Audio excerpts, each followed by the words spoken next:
Bismillahirrahmanirrahim. Assalamualaikum warahmatullahi wabarakatuh. Ashadu an la ilaha illallah, ashadu anna Muhammad Rasulullah.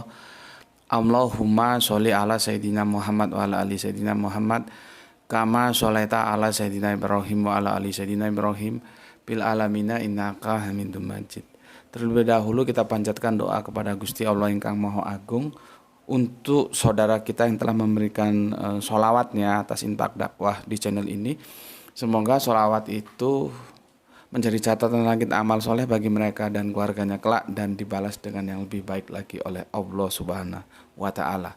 Begitu juga untuk seluruh pewer terkasihku dimanapun kalian berada. Matur nuwun, terima kasih atas apresiasinya ya. Anti download, anti skip, dan semoga ikut men-share kajian-kajian dari channel dakwah ini. Dan matur nuwun atas doa-doa baiknya, semoga kebaikan itu juga tercurahkan untuk kalian semua. Situasi yang tidak kondusif ya, tadi mau sulit. Di sini beberapa era ini sulit diprediksi. Tadi itu hujan, padahal sebelum hujan panasnya minta ampun. Nah, ini sekarang agak gelap, ya. Agak gelap dan hujannya alhamdulillah sudah reda, jadi noise-nya insya Allah tidak ada. Ini kita pakai lampu ya. Oke, apapun adanya kendala itu dia. Nah ini Guntur masih bermain-main dengan indahnya. Guntur menggelegar. Oke, kita lanjutkan sekarang seri yang ke-10 ya. Seri yang ke-10 ya.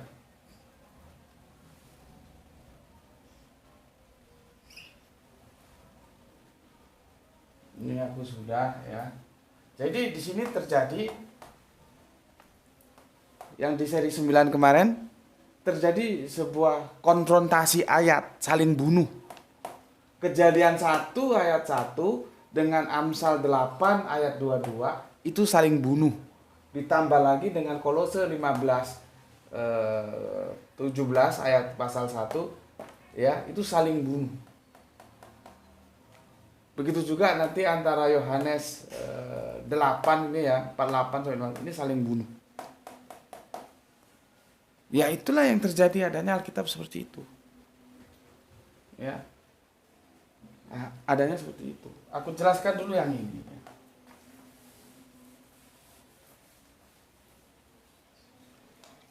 Amsal kan akulah hikmat kan gitu di Amsal 8 yang ke-12-nya itu, ambil Injilnya Bapak. Itu kan akulah hikmat gitu loh. Itu mau diterjemahkan apapun, mau dinisbahkan kepada siapapun, itu mau tidak mau, suka tidak suka dia berhadapan dengan ini. Karena ini menceritakan dengan tegas tentang ciptaan mula-mula, sedangkan ini juga mengatakan ciptaan mula-mula. Ini mau dibawa kemanapun, ini bertentangan dengan ini, nggak bisa kompromi. Pilihannya adalah Anda membuang ini atau membuang ini, atau Anda mengambil ini atau mengambil itu. Karena memang konfrontasi seperti itu. Bawa pakal Alkitab sampai botak kepalanya lah, ketemu aku tak kasih ini, dia akan diam.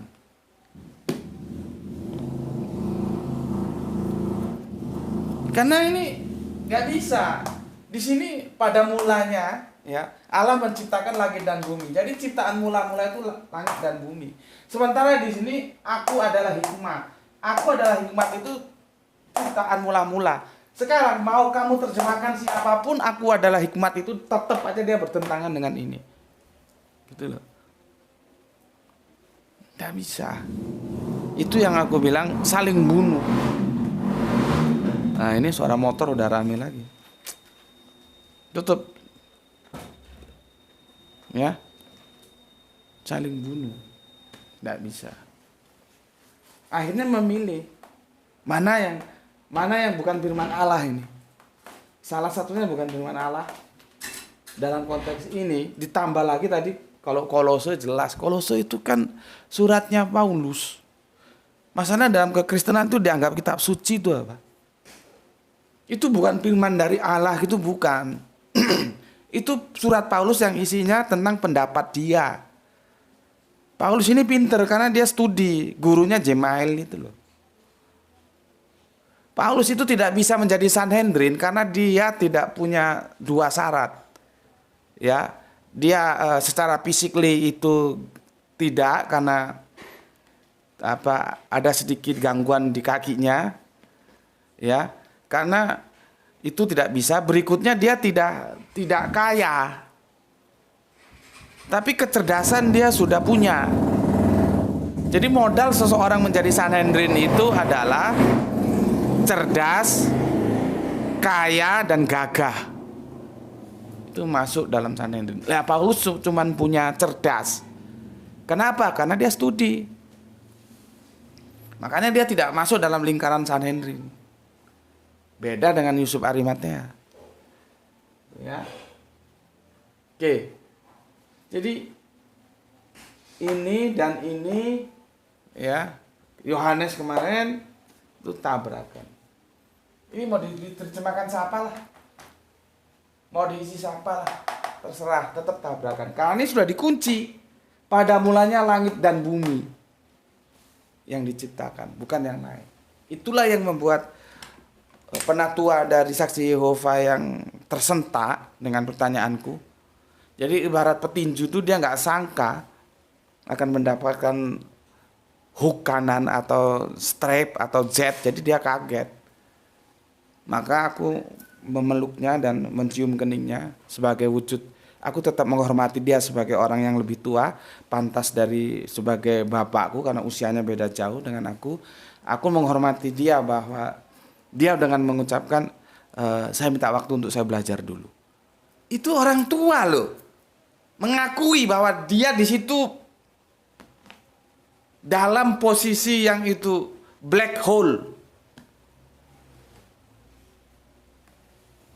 Dia ngakui, saya minta waktu, saya mau belajar dulu. Itu yang aku hargai, maka aku hormati dia. Dan katanya sampai waktu itu mau datang lagi, dan hingga kini aku tunggu nggak datang-datang lagi. Apakah dia sudah menemukan jawabannya? Mana sebetulnya yang pertama kali diciptakan Allah itu? Jadi begitu. Lah makanya kalau aku lihat anak masih muda terus petentang-petenteng, cengenges-cengenges, kan minta ditendang aja itu mulutnya. Ini bapak sudah tua, gelar penatua. Penatua itu pendeta. Ketika dia salah, dia minta waktu untuk belajar. Coba. Itu sebuah kebesaran hati yang harus kita hormati. Maka aku peluk. Aku cium keningnya, saya minta maaf Pak. Dia. Dan akhirnya diskusi selesai. Kami makan. Karena seperti aku bilang itu diskusinya di kafe. Nah, kalau ada yang nonton dari channel ini, teman-teman Saksi Yehova, mau mewakili Bapak itu menjawab pertanyaanku, silahkan. Ini kan terbuka, siapa saja boleh. Ya. Tetapi sesuatu yang perlu aku sampaikan ke kalian, seorang bapak tua punya gelar penatua, kiai kalau kita, itu aja ketika salah dia ngomong salah dan dia minta waktu untuk belajar. Lah ini yang masih kemarin sore cengenges-cengenges, gobloknya dipamerkan untuk apa? Ya. Sekarang kita mendiskusikan tentang Amsal 22 itu antara harafiah dan metafora.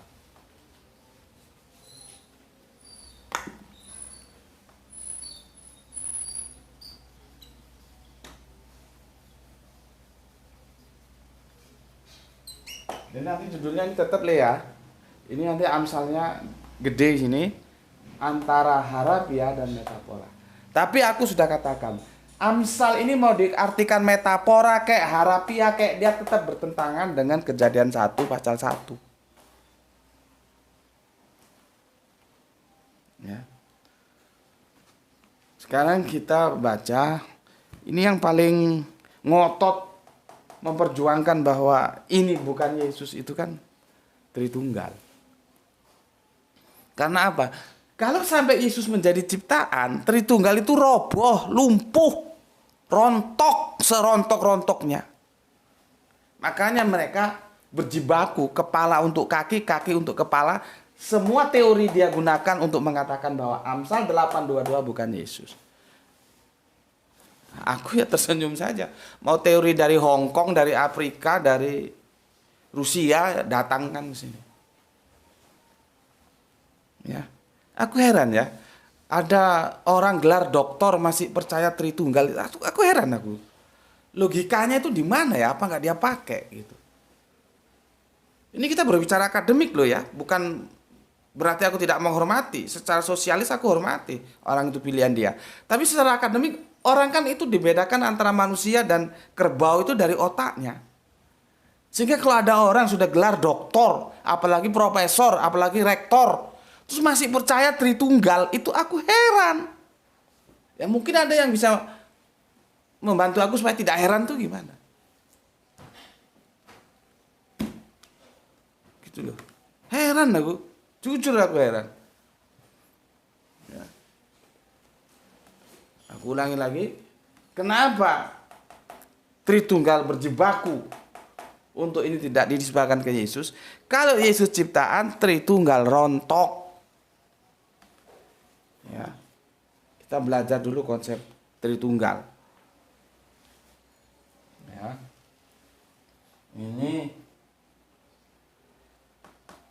Bapa.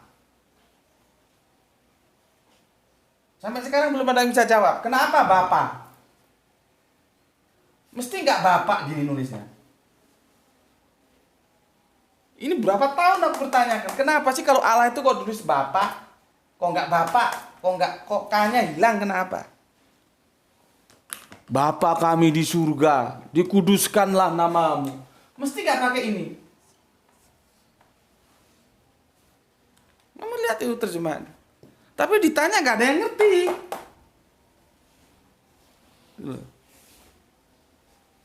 Nanti kalau dikasih tahu bahwa Tuhan itu sama dengan Tuan, itu ngotot. Lihat kamus, lihat kamus. Hei, kamus itu belum jadi. Proses Tuhan menjadi Tuhan itu sudah berlangsung tahun 1682. Kamus itu kapan dibikin? Kamus itu alat bantu, dia bukan parameter kebenaran. Belum tentu benar. Makanya kitab suci apapun itu tidak boleh ditundukkan oleh kamus. Itu loh. Al-Quran itu tidak boleh ditundukkan oleh kamus. Dia bahasa wahyu. Semua kitab suci semua itu bahasa wahyu dari Allah.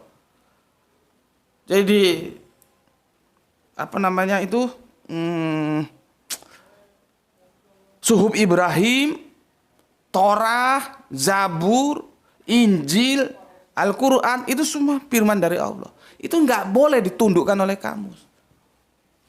Karena itu bukan produk budaya. Kamus itu produk budaya. Oke ya. Ini sampai sekarang nggak ada yang saya jawab nih. Kenapa Bapak? Kenapa kok nggak Bapak? Kenapa Tuhan? Kenapa kok Tuhan? Kenapa tiba-tiba? Kenapa utang? Kenapa kok nggak hutang? Kan ada utang. Apa bedanya dengan hutang? Coba. Ini jangankan yang coro-coro. Dosen bahasa Indonesia tak tanya ini aja nggak ngerti kok. Kok coro-coro mau bantah? Oh, kamu itu dengar, kalau nggak ngerti tanya gitu aja, nggak usah bantah. Dosen aku pernah ketemu tak tanya nggak ngerti dia. Kenapa Bapak kok nggak Bapak? Kenapa Bapak kok nggak Bapak? Kenapa hutang kok nggak utang? Kenapa utang kok nggak utang? Apa bedanya hutang dan utang? Oh pusing kepalanya, mereng sudah. Ini bukti. Kalau kita mau ikro itu perintah dari Al-Quran, perintahnya Allah. Bisa kita ngerti. Aku bisa begini ngapain? Karena aku ikro. Meskipun aku orang eksak, yang biasanya hitung-hitungan, tapi aku belajar juga bahasa. Karena apa? Ikro, aku mau ikro. Ini bukti supaya kalian contoh. Jangan kalian tiru, kalian contoh. Nah, ini juga kan kalau goblok nggak tahu apa bedanya mencontoh dan meniru. Beda. Ya. Oke.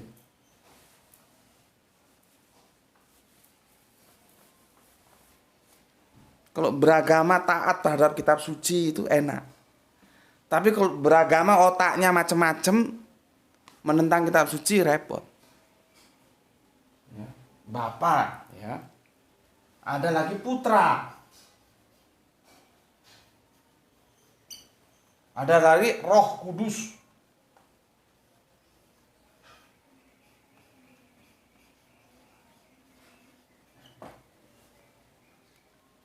Ya. Seperti ini bangunannya. Bapa, Putra, Roh Kudus. Kalau ini ditanya ini siapa? Ini siapa? Ini siapa? Siapa Bapa? Mereka bilang Allah. Siapa Putra? Mereka bilang Allah. Siapa Roh Kudus? Mereka bilang Allah. Ya. Jangan rame-rame. Jangan rame-rame. Coba tanya, ini ada berapa Allah?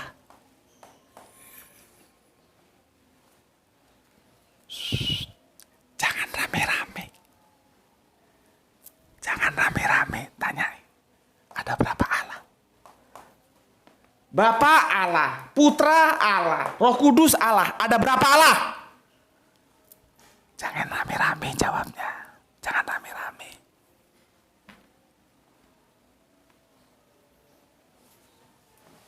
Satu, dua, tiga.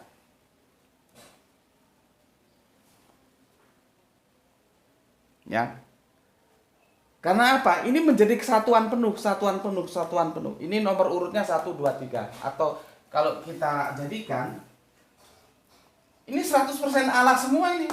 Meskipun ini nanti, makanya, ini nanti, ini paling beda ini. Ini 100% Allah, 100% manusia. Kalau ini 100% Allah. Ini nggak jelas ini, kurang jelas ini 100% Allah apa enggak ini. Kalau ini aneh, konsep di situ aja kita sudah berpikir, kenapa aneh ya? Di sini 100% Allah, ini 100% Allah, 100% manusia. Bisa logika menerima. 100% spidol, 100% handphone, bisa logika menerima. 100% kacamata, 100% spidol. Jadi satu gini bisa. 100% itu mengikat. Kalau dia sudah 100%, dia menjadi satu yang utuh, yang tidak terbagi lagi. Kalau 100% manusia, ya manusia. Kalau 100% Allah, ya Allah. Nggak ada satu objek itu mempunyai 200%. 100% Allah, 100% manusia. Nggak ada. Aku orang eksak. Hitung-hitungan gitu aja, bangun tidur ditanya, aku langsung bisa jawab. Nah, kalau ini penuh 100%, maka dia akan menjadi satu. 100% itu persen itu per 100. Jadi 100 per 100 itu satu. Utuh dia. Kalau ini putra, maka dia 100% putra Allah, dia utuh. Roh Kudus juga 100%, dia akan menjadi satu. Aku ulangi. Bapa Allah utuh, satu. Putra Allah utuh, satu.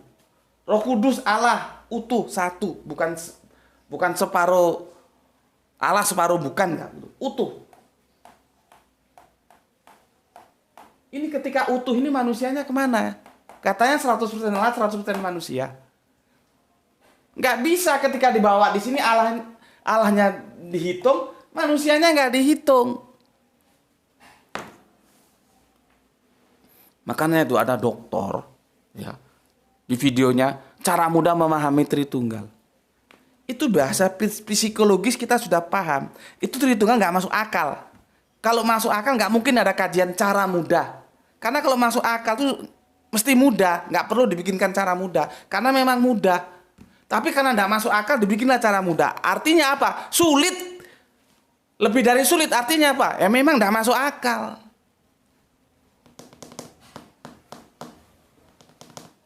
Gitu loh. Ya. Jangan keras-keras. Bapak itu Allah. Putra itu Allah.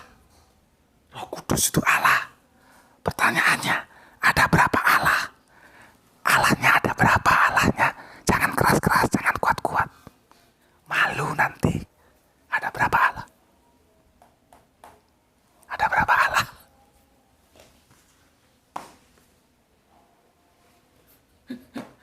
Mari kita gunakan kelebihan kita dibanding makhluk lain. Apa? Otak, akal sehat.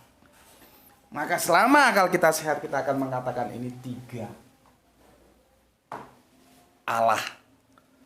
3 Allah itu terjadi siapa saja? Allah dari Bapa, Putra, Roh Kudus. 3 Allah. Tidak bisa menjadi 1 Allah. Tidak bisa. Ya. Ini bermasalah, ini berat. Jadi kalau ada yang mau cengenges diskusi debat sama aku tentang Tritunggal, jangankan muka lu. Tertulian tuh di hadapanku bisa tak pikir diam di tempat dia. Ini kan yang menggagas Tertulian orang dari Afrika sana. Nggak ada di Alkitab model begini-begini, nggak ada. Kamu cari nggak ada. Aku apa sih kepentinganku? Aku mengajak semuanya. Ayolah kita menyembah kepada Allah yang sama, yang tunggal, yang tidak tritunggal. Itu aja. Karena apa? Alkitab mengatakan begitu. Allah itu tunggal, bukan tritunggal. Ya, oke. Ini tidak masuk akal, ya, tidak masuk akal. Karena mereka tidak mau dibilang 3 Allah.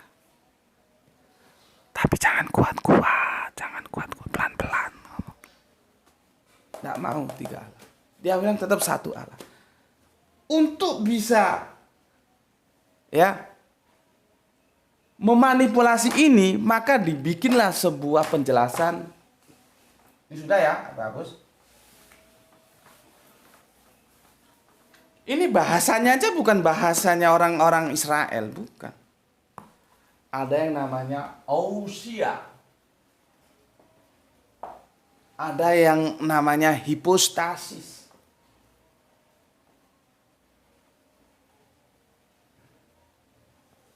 Kalau salah tulisannya tolong dikoreksi ya.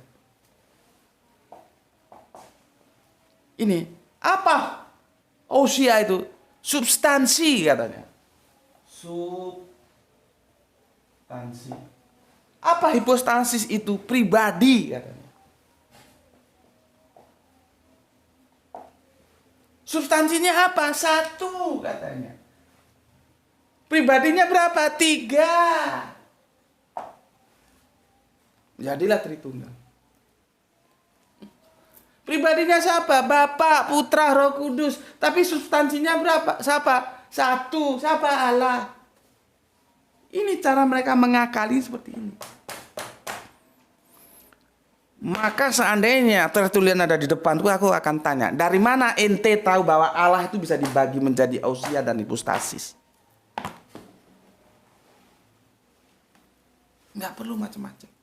Aku tanya aja, dari mana engkau tahu Allah itu bisa dibagi menjadi ousia dan hipostasis? Karena kita tahu tentang Allah itu sejauh yang Allah nyatakan. Kalau tidak Allah yang menyatakan, kita itu namanya ngarang-ngarang. Coba buka di Ulangan 29 ya.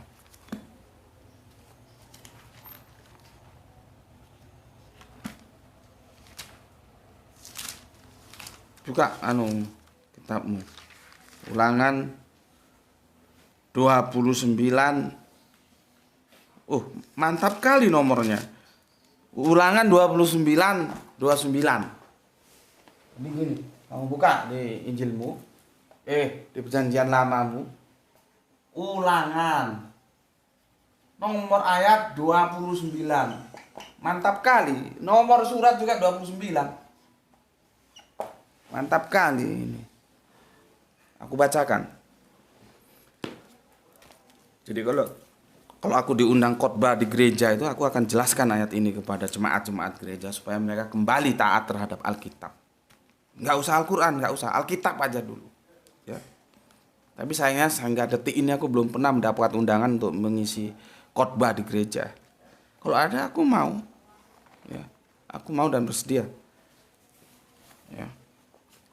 Begini.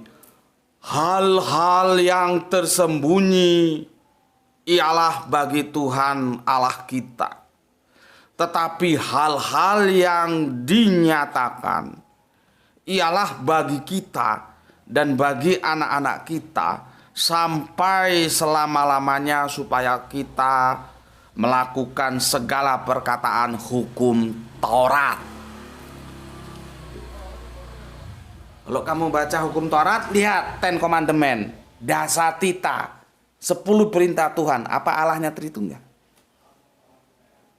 Jelas di sini katakan, hal-hal yang tersembunyi itu urusan Allah. Itu tentang Allah, terserah Allah saja. Yang untuk kita itu sejauh yang Allah nyatakan saja. Yang dinyatakan Allah itu bagi kita. Yang tidak Allah nyatakan sudah nggak usah dikarang-karang. Sekarang aku mau tanya, di mana Allah menyatakan bahwa Dia punya bagian ausia dan hipostasis, sehingga substansinya satu, pribadinya 3, ini di mana? Itu yang aku maksud. Kamu renungkan dulu. Ya. Kamu renungkan. Mungkin omonganku sekarang kamu anggap racun, tapi ketika kamu mampus, kamu mati di pengadilan Gehenna nanti, kamu akan merasakan bahwa omonganku adalah madu yang menyehatkan kalian yang mau menerima. Tapi ketika kau udah mati, nyesal kamu, nggak bisa balik lagi ke bumi.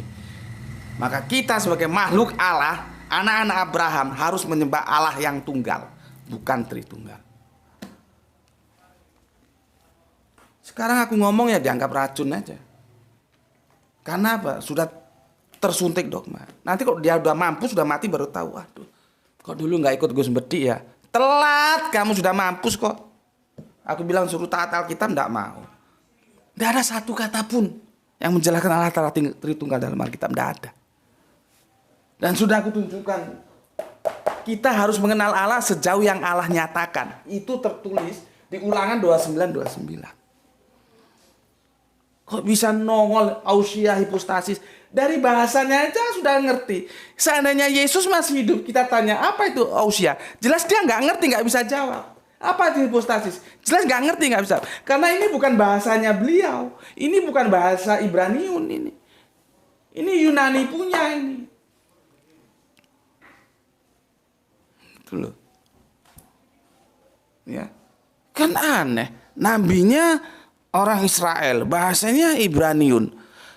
Lalu pengenalan teologisnya menggunakan bahasa-bahasa lain yang goyim. Kadang-kadang masuk ke Yunani, kadang-kadang masuk ke Romawi, maka dia bisa menjadi Latin, bisa menjadi Koine, bahasa Grek, Gerika. Ya bisa. Di unggahan pagi tadi itu, ya kemarin aku pulang malam, jadi ya setengah geloyor juga, capek juga. Karena diminta teman ngisi di channelnya teman, itu teman baik kita ya.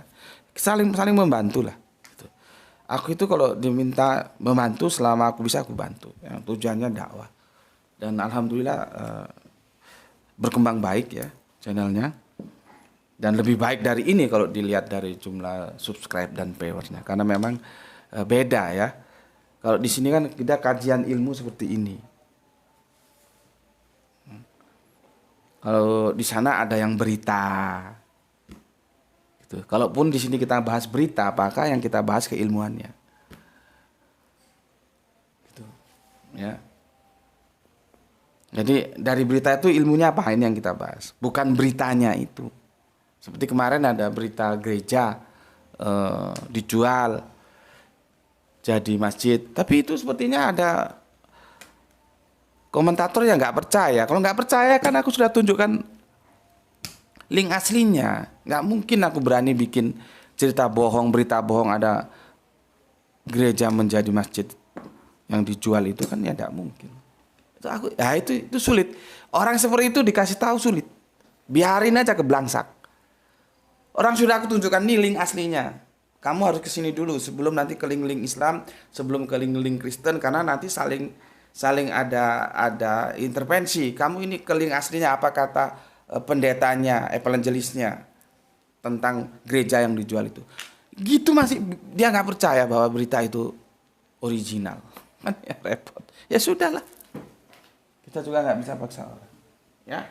Sekarang usia, substansi 1, hipostasis pribadi 3. Ini tidak diketemukan. Di Alkitab tidak diketemukan. Dan Allah tidak pernah menjelaskan ini kepada kita. Makanya menjadi problem besar ketika ada orang mengatakan ini. Dia tahu dari mana Allah itu bisa dibagi usia dan hipostasis. Ya. Oke. Jadi jelas tidak ada Tritunggal ini dalam Alkitab. Ya. Ini aku ngajak kamu berwisata ayat. Ya. Amsal lari ke Ulangan. Ya. Nanti kita lari lagi ke sini.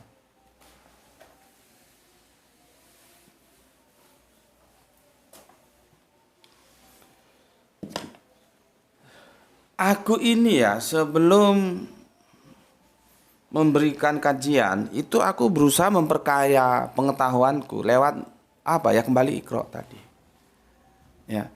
Baca literatur teman-teman Kristen, cara pandangnya bagaimana. Kalau aku setuju, bener. Aku setuju. Kalau memang nggak bener, menurutku itu nggak benar, ya aku nggak setuju. Jadi aku fair, ya aku baca. Ketika aku mau menjelaskan ini, aku itu baca literatur teman-teman Kristen. Dan teman-teman Kristen mengatakan bahwa Amsal 8:22 itu adalah metaforis. Nggak tahu kalian bahasa dapat berapa. Aku dulu alhamdulillah masih SMP itu nilai sastra aku itu dapat 10. Dulu aku SMP sudah belajar. Jadi bahasa itu bagi dua, ada sastra, ada tata bahasa. Ya, jadi pantun, syair, gurindam, karmina, talibun itu aku sudah dipelajari dulu. Nanti ada pujangga lama, pujangga baru, puisi lama, puisi baru. Itu aku sudah. Waktu aku masih SMP sudah diajari. SMP sekarang enggak tahu aku. Ini anakku gerak itu sudah SMA, kalau tak tanya, apa itu talibun, karmina, apa itu syair, itu belum tentu tahu dia. Karena apa? Pendidikan sekarang itu tidak lebih baik dari zamanku. Jadi terjadi degradasi. Ya. Amsal, kita buka Amsal 8 yang kedua 12 ya.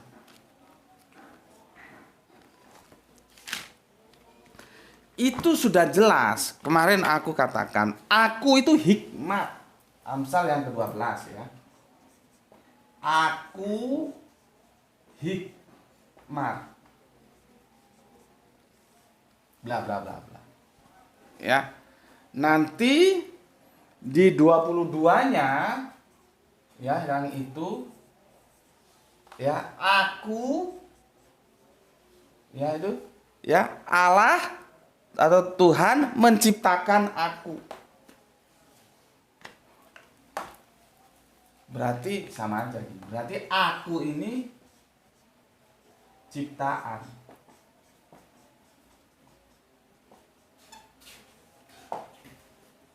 Ya. Perhatikan di sini. Aku hikmat. Ini sudah aku pelajari dari sumber-sumber kekristenan. Cuman kalau aku harus cari lagi datanya kemana ya repot ya. Sebetulnya ada kemarin, tak kemana. Semua mengatakan ini itu metaforis. Dia metafora, tidak harafiah. Siapa aku hikmat? Siapa aku itu hikmat? Hikmat itu siapa? Mesti ada sosok yang dijelaskan oleh hikmat itu, mesti ada. Personal itu mesti ada. Aku adalah batu karang. Siapa batu karang itu? Dia mewakili sosok yang tangguh, yang kuat, yang pemberani, yang tahan menghadapi ujian kehidupan. Mesti ada. Itu namanya bahasa metaforis. Itu nilai-nilai sastra itu seperti itu. Kok ada yang ngomong ini sudah ayat, sudah harafiah, sudah jelas. Duh, gobloknya itu kok nggak hilang-hilang ya. Makanya aku bilang, kalau masih merasa ada kendala belajar di sini tentang Alkitab, belajar sama teman, sama-sama Kristennya lah ya. entah itu Kristen Saksi Yehova, entah itu Kristen Tauhid. Bagaimana cara memahaminya? Orang ayat sebegini jelas metaforisnya kok dibilang sudah ayat sudah harafiah. Jadi nggak perlu diterjemahkan. Kalau nggak perlu diterjemahkan, aku tanya, hikmat itu siapa? Nggak bisa. Nggak bisa. Maka ini harus masuk yang namanya penafsiran. Siapa sih hikmah itu? Makanya aku menawarkan kemarin. Apakah Yesus? Apakah Salomo? Begitu. Dan masing-masing punya konsekuensi. Aku sudah jelaskan. Kalau ternyata ini Salomo, kan orang Israel tidak mau Yesus. Berarti Yohanes 1 pasal 1 itu lemah. Tidak mendapat dukungan. Praeksistensinya di mana penjelasan perjanjian lama? Nggak ono. Tapi kalau ini diterima, maka Yesus itu ciptaan. Bubar Tritunggal, ciptaan. Jadi mundur kena, maju kena. Karena apa? Tidak taat terhadap Alkitab. Taat kepada dogma-dogma doang. Gitu loh. Aku ini hikmat ini metaforis. Ini metafora bukan harafiah. Tapi demi mempertahankan Yesus yang kepala jadi kaki, kaki jadi kepala, maka dia ngomong ini itu harafiah. Sudah nggak perlu ditafsirkan. Mbahmu wi. Orang aku tanya siapa? Kalau gitu siapa hikmat ini? Siapa? Kan tidak terjawab. Maka penafsiran masuk. Gitu loh. Ya begitulah.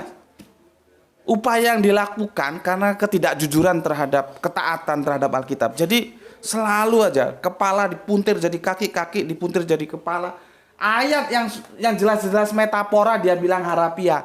Nanti ayat yang harafiah jelas-jelas harafiah dia bilang metafora. Enggak repot. Sudah ya, sudah ini ya. Maka judul kita kan harafiah dan metafora. Nanti lebih keren begini guys. Antara, kasih antara di sini ya. Antara harafiah dan metafora. Gitu ya. Markus 12:29. Ya. Markus ya, 12:29. Kalau kamu lihat Markus 12:29 itu di catatan kakinya nanti ada ulangan. Ulangan 6 ya. Ulangan 6 4. Gini.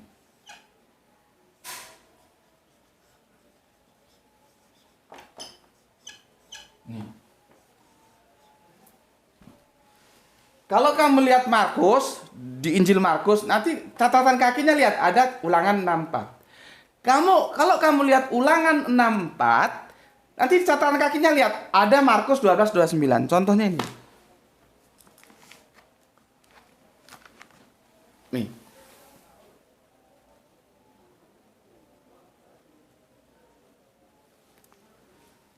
Seperti kemarin, aku ulangi. Artinya apa? Ayat ini tidak bisa lepas. Ini paralel.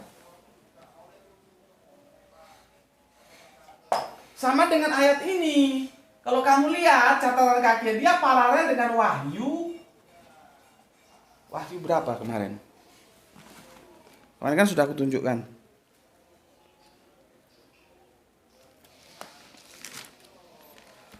Wahyu 3:14 ya. Dan tuliskanlah kepada malaikat jemaat di Laodikia, inilah firman dari Amin, saksi setia dan benar, permulaan dari ciptaan Allah. 3:14. Ini diperhatikan kalau baca Alkitab. Artinya ini berparalel dengan ini. Ini berbicara tentang Amin. Amin itu siapa? Yesus. Berarti ini juga Yesus. Karena dia diparalelkan. Kalau kamu menolak ini, kamu harus protes sama LAI sana. Kenapa diparalelkan kalau nggak ada hubungannya dengan Yesus? Contohnya apa? Ini paralel. Ketika Yesus ditanya, hukum apa yang paling utama? Maka dia menyebut, Sema o Israelu Yahweh Elohenu Yahweh Echad. Dengarlah hai orang Israel, Tuhan Allah kita, Tuhan itu Esa. Esa.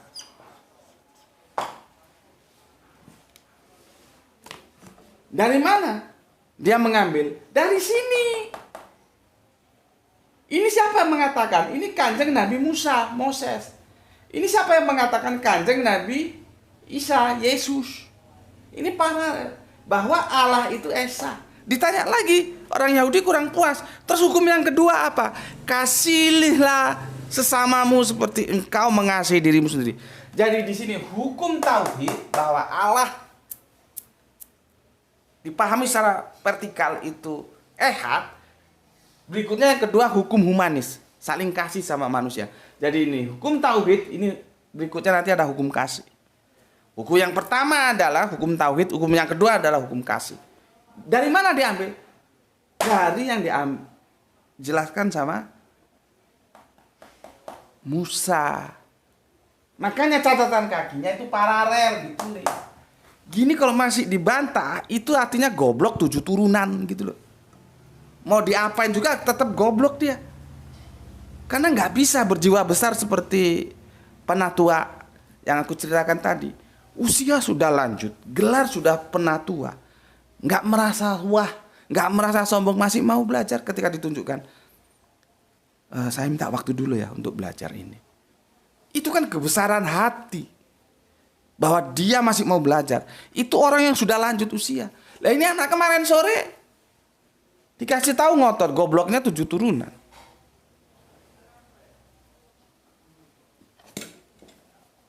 Sekarang ya, kita tahu bahwa Esa tanya kepada Rabi Tovia, ehad itu apa?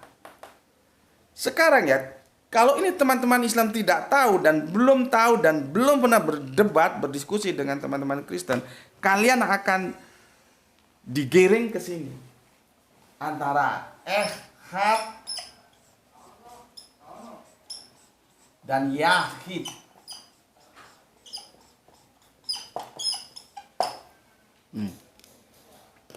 Karena akan digiring sini. Dia bilang begini, kalau ehad itu satu, tapi satu kesatuan. Kalau satu yang tunggal itu apa? Yahid. Kalau ini Ibraniunnya ya, Ibraniun. Kalau Arabiunnya ahad, wahid. Lidah Israel yahid. Dia akan ngomong gitu.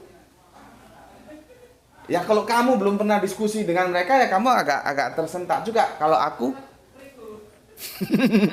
kasih senyum saja. Nggak ada ceritanya orang Israel yang punya bahasa ini membagi seperti ini. Terus ini menjadi satu tapi satu kesatuan. Ini satu yang satu. Nggak ada bedanya antara ehad dan yahid.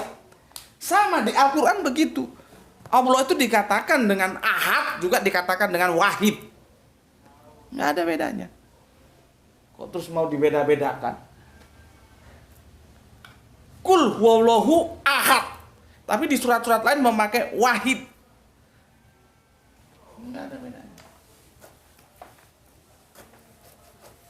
Biasanya ini kamu dibawa ke sana diskusi sama mereka untuk mempertahankan supaya Tritunggal itu bisa goal dengan cara seperti itu. Nah, sekarang kita masuk. Esa ini bagaimanapun tanya kepada orang yang punya bahasa ini, Rabi Tovia ini. Ini adalah harapiah. Harapiah. Bukan metafora. Jadi tidak perlu ditafsirkan, tidak perlu diutak-utik. Esa itu apa? Satu, tunggal. Tunggal ya tunggal. Bukan menjadi satu kesatuan. Tidak ada. Ini harapiah. Ini metafora.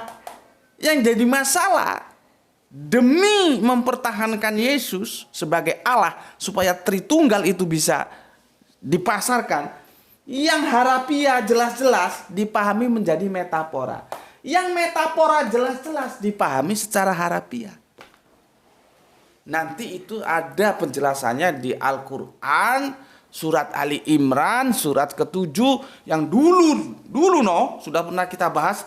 Nanti kalau misalnya perlu aku sampaikan juga ya secara sekilas. Gejala seperti ini sudah ada. Ya, nanti kamu dibahas. Untuk sementara ini dulu tolong kamu pahami ya. Bagaimana supaya kita bisa mengerti tentang konsep di mana dari 124.000 nabi itu, maka seutama-utama yang keluar dari lisan para nabi adalah la ilaha illallah.